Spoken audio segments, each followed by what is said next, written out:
Hey, well, hello, my fellow car modelers. How are you today? I am re-upping this video. It is from about a year ago, or maybe. I took it down because it got a copyright strike for, I think it would be ABC Sports or something. I put a really cool clip in there that kind of, I can cut it out and you don't need it. So the heck with them. They like to take my money because of this clip from the 70s, for crying out loud. But anyways, that's fine, whatever. But then I thought to myself, this video still would get views and it's really helpful for NASCAR modeling. So I'm putting it back up with that piece cut out so they can't try to reach into my pocket and take the 78 cents that I made off of the video. So here you go. If you haven't seen it, check it out. This is cool. I'm sure you're on because you liked the thumbnail. But if you did already see it and you saw it was up again and you got your curiosity up, now you know why. But you might want to watch it again because you might have forgot about the cool information that old Luka here gave to you. So without further ado, let's go on with the show. Well, hello, my fellow car modelers. How you doing today? You know what? I'm trying up some new things, different camera angles, moving things around. It's a new year. Let's do some experimenting and try to make things better. Trying to get a better vantage point on things when I'm working on my table. And, I got kind of, this might work out really well because kind of the camera's out of my way. I might be able to do more things here and shoot videos for you guys. So we're trying this out, but I've got a great subject to cover, something I've touched in the past. And, well, this is going to be really cool since that new reissue of the Lenny Pond 1974 Malibu. I think that's going to be a very popular model, and I also have a little quick announcement I'll be giving about that here later in the video that has to do with that model. I just want to show some cool things, and we're going to do a little NASCAR history too.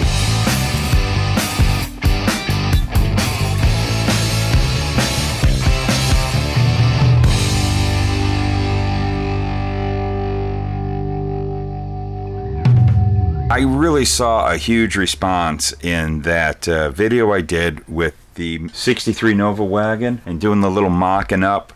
That is something I do a lot of. I bet you a lot of us all do, is sit at the table and just grab kits that we've got, just have ideas and throw tires on them, different chassis, play around with them.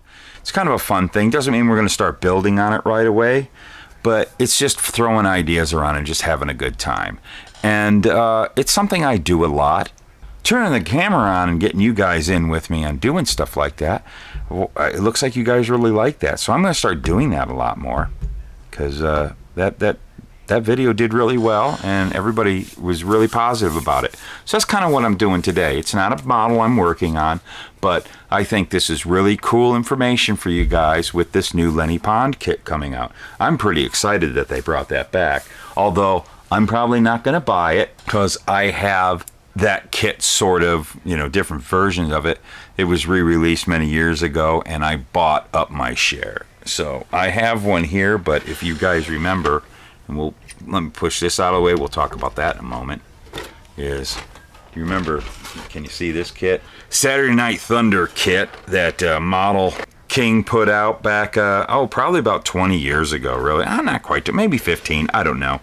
Time's flown, but it was really cool that they did that. And so I have one of them that's opened and started, I was working on, and I'm just going to pull that body out right there just to go over a few things with this. And what you saw at the beginning of the video, I'm going to set this aside, we'll get to that body in a moment, is this chassis right here. For those of you who build a lot of NASCAR models, you'll recognize this chassis. It's pretty much out of the box with a little bit of detail.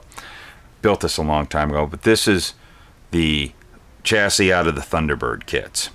Any of the old 83 on up Thunderbirds, up until about 93-ish, something like that. They kind of changed, they updated the Thunderbird kits and then moved on to the Taurus later on in the 90s, as far as Monogram and Revell we're talking about. But they used this chassis for a long time, as far as, well, stock car racing did, but we're talking about Monogram, Revell, when they were putting out anything that was like a Ford Thunderbird. This kit, I buy those Ford Thunderbirds up a lot because I love this chassis, because it is, I've done videos about this. This was a very popular chassis in NASCAR, and it got wrapped in all kinds of different skins. You got to understand, you'd have a chassis for a car, teams would even change companies, you know, they'd go from Chevy to Ford or vice versa. They would keep their same cars, they would just reskin them. And that went on a lot. So you'd see some cars you think were brand new, and they could have had multiple bodies. A great example is the famous car that Rusty Wallace drove. He called it Midnight. That thing started out as a Pontiac, and it became a Ford Thunderbird, and and gone down the road like that. There's a lot of videos on that car. Anyways, thing I want to get to is this chassis is extremely available still. You can still find those kits really cheap. And if you are a 70s NASCAR model builder, and that's why you probably are interested in this video, and you are either have gotten or got the Lenny Pond kit, you want to build yourself an old 70s Laguna, whose ever it is. More than likely, the car was built by Banjo Matthews.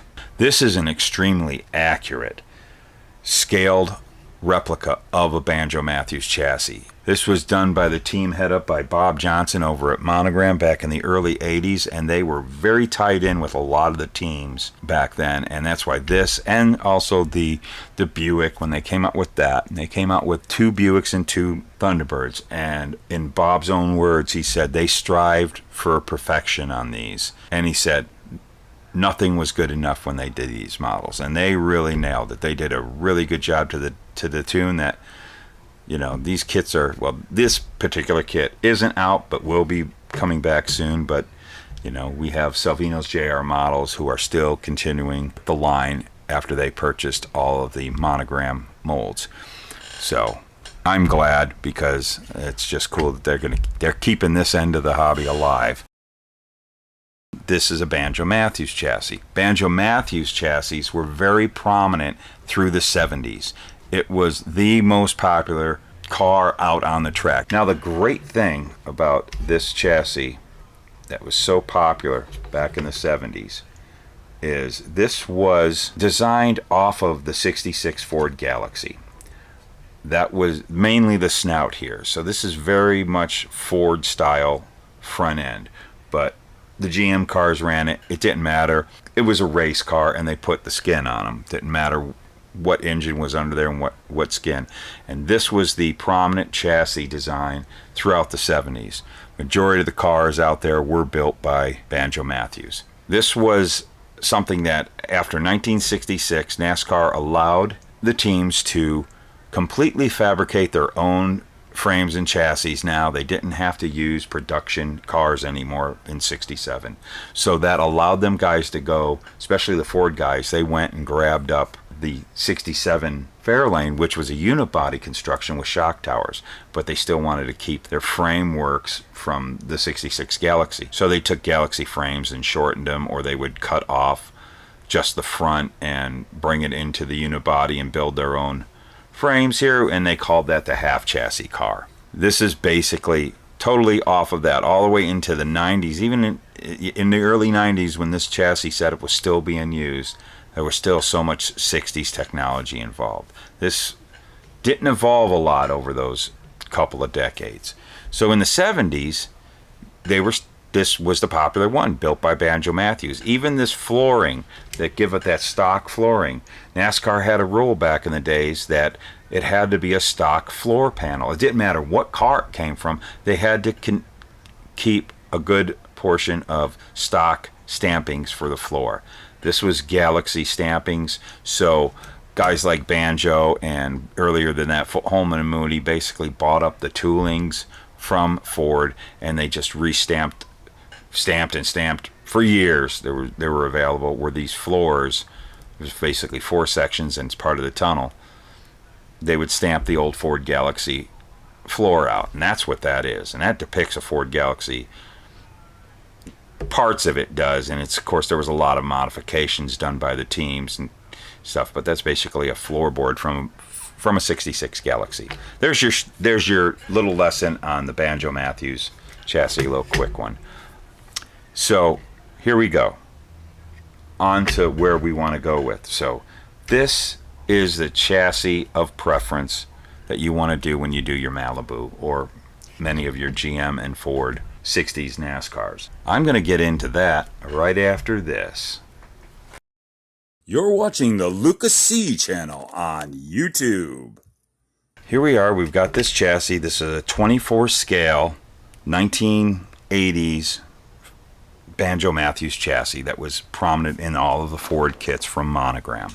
So this would depict the cars of the 80s. In 81 they downsized from 115-inch wheelbase, which your Laguna would be 115-inch wheelbase car, down to 110-inch wheelbase so they could fit into the smaller cars that were around in the 80s.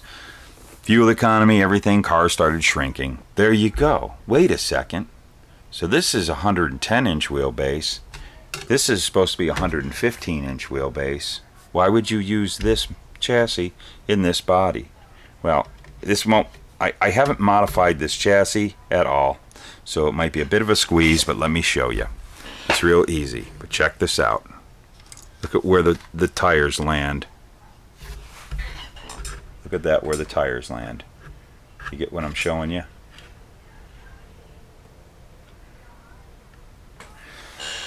You got to realize, everyone, I know a lot of people will say, just get the AMT Thunderbirds and stretch the chassis because you got 25th scale body, 25th scale chassis. Nah. Take your 24 scale chassis, let the scale difference be your friend, and you will be able to make up the difference just because of the scale is different. I really can't get this in there totally.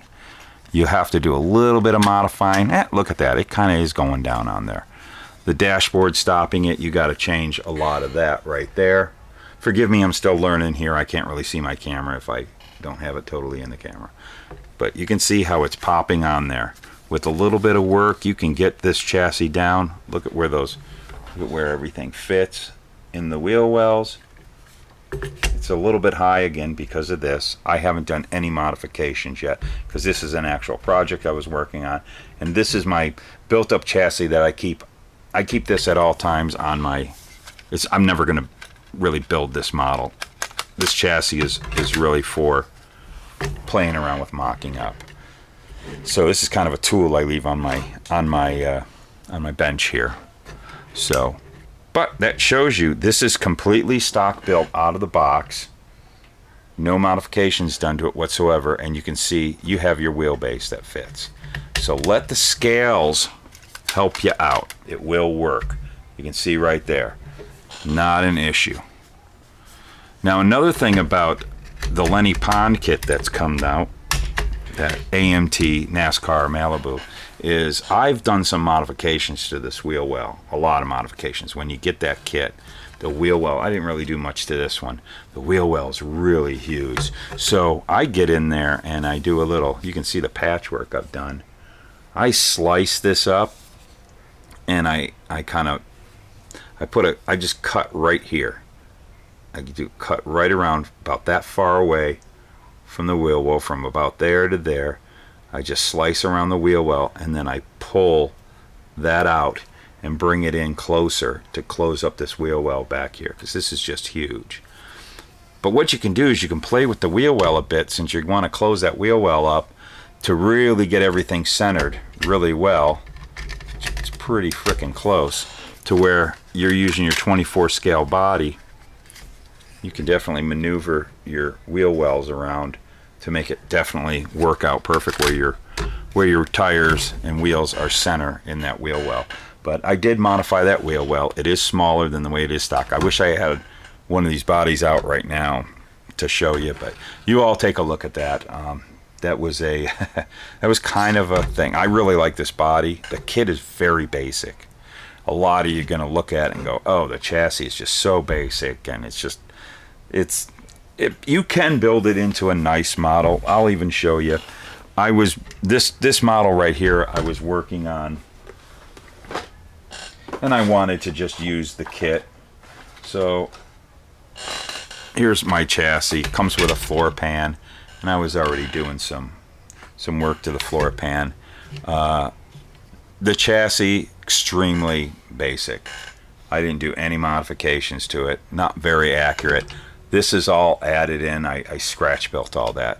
You don't even have anything in the front when you build this model. So it's not really that great of an accurate NASCAR chassis. Look at how simplified that is. And of course you have your GM style front steer. That's something everybody talks about. Front steer, rear steer. The Banjo chassis is a rear steer, meaning all the steering components are behind the lower ball joints. GM, all the steering is in front of the lower ball joints. That makes it a front steer.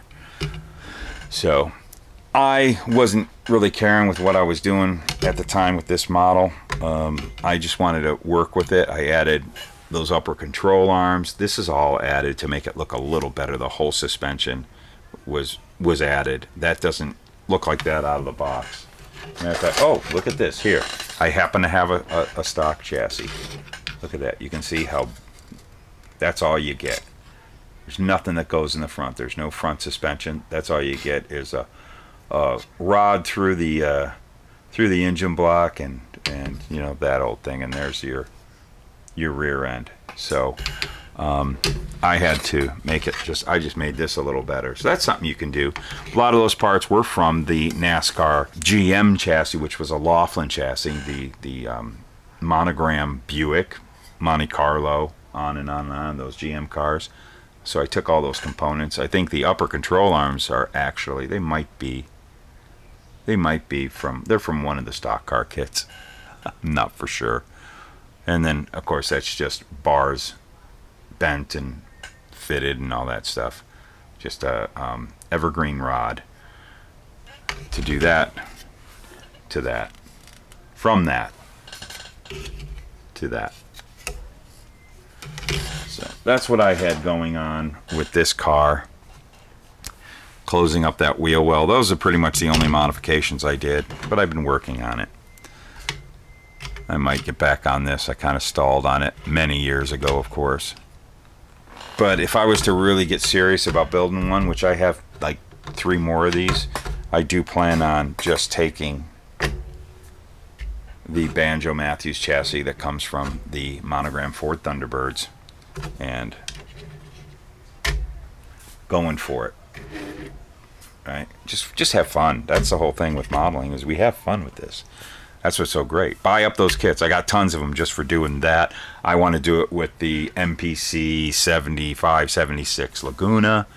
That kit's out again too with the Pepsi car. So if you're doing it with the Pepsi car, the same thing goes with that. You take that body, that slope nose Laguna from MPC, same thing will work. It's awesome. This is such a nice chassis to use. Bob Johnson and the boys did an amazing job keeping with the NASCAR teams, getting a lot of technical info, and they really worked hard and gave us a model kit that has, geez, we're looking at going on 40 years. It is 40 years. This has just been rolling, and the kits are still, again, Salvino's JR models. You're going to probably be seeing this kit not too long. And they're going to have Thunderbirds again. But they were produced for so long, they're all over the place. And they go for really easy money. So buy them up. I do. Here's something that's cool. Check this out. Kind of different. I'll even put that Ford chassis underneath one of the GM bodies. Here's about an 86, 87, fastback Monte Carlo.